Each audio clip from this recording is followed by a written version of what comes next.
Kung ayoko po yung ganito na ang kahanay ko ay kailangan kong sagutin ng tapatan. Ito yung pinakaayaw ko. Ayokong makapanakit, kabsat ang pagmemersonal sa isang personalidad ay tulad ng ginawa mo noon kay Bea Alonzo.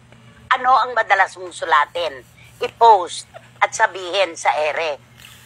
May pilegis na si Bea Alonzo, laylay na ang mga balat sa katawan, hindi na fresh ang kanyang kagandahan, hindi na siya bagay na itambal kay Alden Richards dahil matanda na siya.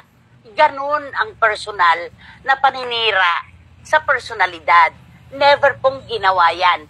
Pero ikaw ang namersonal noon kay Bea, yun yung eksaktong ehemplo ng pamemersonal ng alaga.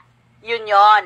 Ikaw ang lumagay sa kalagayan ko, umuo ka sa akin, naghanda ako, pero kinabukasan, ano ang sagot mo? Hindi ka nasasama.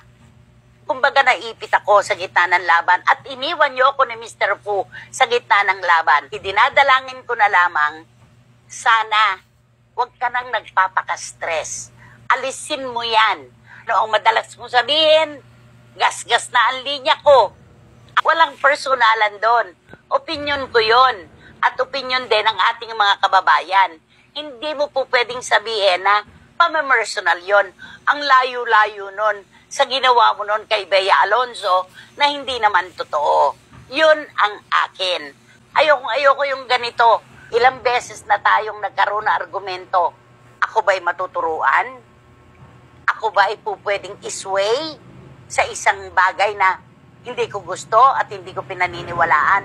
Alam mo yan, kahit ikaw, hindi ka nagtagumpay na ako'y yayain sa bagay na hindi ko dapat gawin. Alam na alam mo yan. Ang katawan mo, ang tutukan mo. Huwag mong isipin na ako'y namemersonal.